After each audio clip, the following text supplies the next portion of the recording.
Alright, so we're out at the Boyette Scrub Preserve for a day hike today, and apparently it's a little overcrowded because I guess the Alafia River State Park was having a marathon, so all the bikers are coming out here. So who we got today? We got Adrian, Jordan, Levi, Maggie, Moose, and Rocket. And me, I guess. But this is the open part of the first trail. Yep. Going down to the trailhead. Hopefully we can separate ourselves from the packs of bikers that are coming through. See here? They got, of course, they got the palmetto scrub and whatnot, but they do a lot of controlled burns out here. So you see a lot of the dead trees. Yep. And on a gloomy, cold day like this, it's very ominous. It is.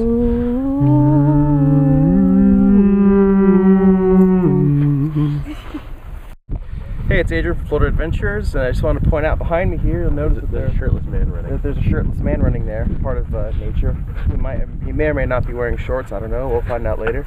Anyways, back there, you'll see a lot of the stuff is burned and charred, and the reason being is they'll do controlled burns in these areas for a number of different reasons. Number one is it's a really good way to, well, you're close. Okay, yeah. You got really close to me. Just in case there's wind, I want it to be. Anyways, what it does is it helps burn off a lot of the dead vegetation and exposes the soil to sunlight early in the year. So it kind of helps recycle nutrients and whatnot. It also helps control invasive plant species by burning them down and allowing native plants to grow and flourish. Additionally, prescribed burns have been used to both clear land for early settlers and Native Americans, also as a means of controlling wildfires. If you pre-burn the land, it'll keep it from spreading. And I know one other interesting fun fact. I did a report on gopher turtles a while back. Gopher tortoises, and it actually helps them with their habitat and their feeding, because gopher tortoises are obviously cold-blooded animals and they need sunlight to digest their food. So it actually helps them to, if there's too much tree cover, they can't digest and they end up dying. And they're actually a pretty endangered species down here. So it's a lot of heavy penalties if you're caught messing with one of those. All right, so we're still going along the trail here at Boyette Scrub Preserve. We're still on the wide path, the multi-use trail. We haven't branched off yet. Hey, John. But we thought we'd do a little update just because the scenery's changed. We're starting to get the vegetation closing in. It's not as open. We're seeing a lot more stuff that's alive and not burned and dead. Actually, to our right here, you'll see one of Florida's famous strawberry fields through the trees. Okay, maybe you won't really see them, but they're over there. Upcoming in February, we will be having the Strawberry Festival. I found wood. He found some wood that we're going to make a Swedish torch out of later. So stay tuned for that. The Swedish torches usually need to be split, but I found a piece of wood that was already kind of pre-split for us. It's kind of short, but I'm hoping it'll work out. Yeah. So we'll see how that goes. Yep. So we'll get back to you in just a minute. Alright, so just a trail update here. We found a little clearing and an access point off the trail. So we're letting the dogs get some water. And Levi's working on the Swedish fire stove here. Just split that little log that I had in my hands, and now we're gonna make a little fire and hopefully a little stove out of it. So we'll keep you guys updated on the progress. He split the wood with his Gerber hatchet here. That's a man's hatchet. So what are we doing? I'm lighting the Swedish fire torch with the Swedish fire steel. I'm lighting just a bit of Spanish moss here, and we loaded the inside of the fire log with Spanish moss and kindling and leaves and stuff, so I'm gonna go ahead and try this out. Now while he's doing that, the idea behind this is not to necessarily light a fire in the middle of the logs, but you're actually trying to get the insides to catch. And so just whenever you're working with the fire steel, it could take, you know, a couple minutes to get it going. So bear with us as we do this.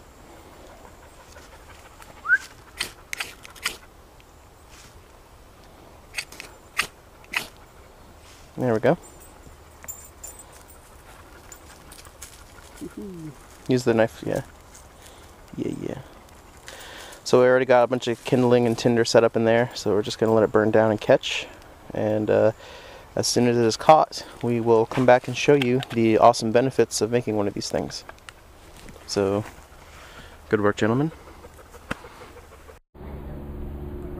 Alright, so the middle is actually caught. I mean, you can still see the debris that we lit in the middle. but the actual inside of the logs, what is that called, the plinth or something like that? Pith, yeah, there you go.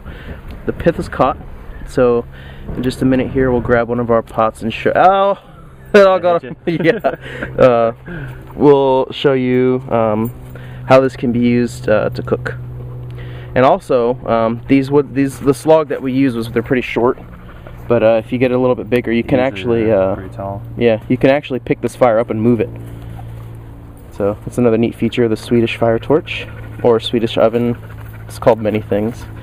So yeah, we're gonna wait for it to toast a little bit more, let it sizzle for a bit, and then we'll go ahead and throw something on there to cook. Alright, so I put some pretty cold water in this cup here. I'm gonna show you guys how to cook. Use it just like a stove. That's basically it. So I'll get back to you in a couple minutes and see if it starts boiling. See, it still has oxygen feeding into it. And if you want, you can also separate the pieces. Smoke. To let more oxygen flow in there. But should be good. It's going. We'll get back to you in a couple minutes. Alright, so about 2 minutes later, it's starting to get bubbles inside. So that was pretty fast. Looking good so far. Alright, so no more than maybe a minute or two after I made that last segment, we are at a full rolling boil here. Pretty much very little to no effort to get this thing going. We got some boiling water. How do you feel about that? Success. How do you feel about that? It's pretty good. Okay. Alright, but yeah, that's the Swedish fire torch, or fire stove, or whatever you want to call it. Pretty handy and pretty useful. It's just one of the segments that we're doing today. We're going to try to do a bigger one when we go on our primitive trip. Maybe cook a few things on it and show you guys. But another good use for it is that's a very good way to actually get logs burning. So if you start your fire like that, you can actually just knock it over and actually make a real campfire. Right. Yeah, it was basically nothing to start. All I had to do was, you saw, just spark it and then put it in the middle, and then just a good sized clump of kindling and tinder. Yep. And it catches all its own. No muss, no frills. Yep. Yep. Alright. Just kind of a shot of it without the pot, just so you can see how it's burning in there. And if it was a thicker log, you can see it's kind of a small log, so it's going to hurt and burn if you try to transport it. But if it was pretty thick, you could be able to pick it up and transfer. And like Levi was saying, yeah, if it was taller, you build the fire about halfway up, so that way you'd be able to transport it a little easier. But this is our first one as a group together, so not bad so far. You can see a spider trapped a grasshopper or locust in his web, and it's still alive. He was in the middle of wrapping him up and must have gotten busy doing something else. Maybe got a phone call or something. But Levi noticed this guy, so it's pretty cool.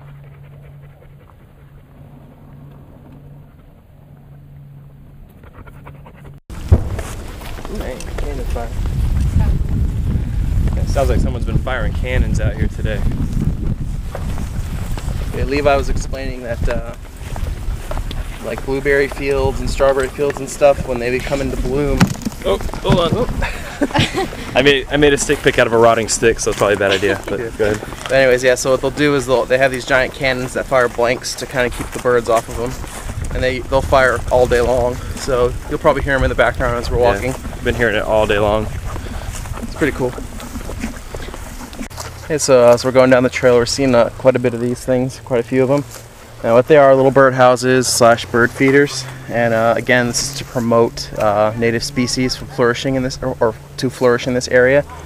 And this little bit here that you see, this metal piece, is actually keep squirrels and raccoons and such out of there. Pretty neat little innovation. But yeah, so we're seeing these placed throughout, and they're all numbered, so there's some kind of study going on here. It is a scrub preserve, so they're trying to preserve nature. Yeah, so they're doing a lot of things to promote native plant species, native animal species, native birds to flourish in this area. So I just thought a little tidbit we'd share about our ecosystem here. All right.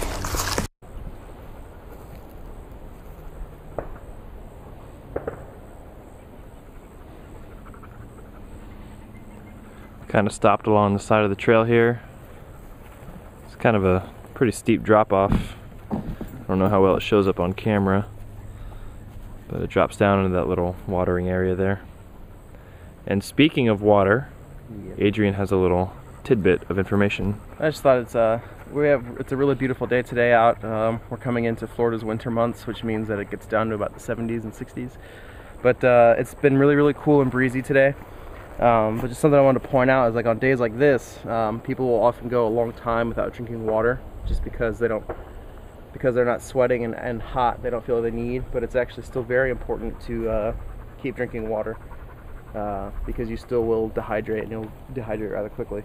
So even if it feels nice outside and you're not really straining or sweating or feel like you're overheating, it's still important to keep drinking water because you will dehydrate, even in cold weather.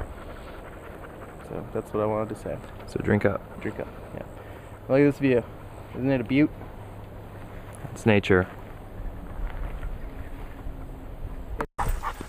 Alright, so we are literally on the home stretch right now, heading west towards the access gate and trailhead area.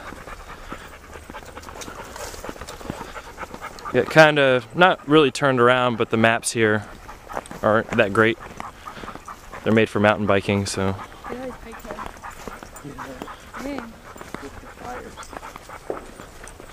So yep, a couple hours into it, we are almost done. Almost.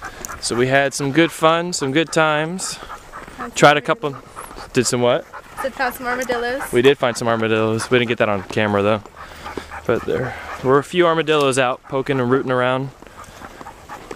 So we tried out some new techniques. And hope you entertained you guys for just a little bit. But thanks for coming along. Thanks for watching. So as we were leaving the park, we found a gopher tortoise. Rocket, come here. And he's feasting on some grass. This guy's pretty big. He's probably about a foot long. He's a hound.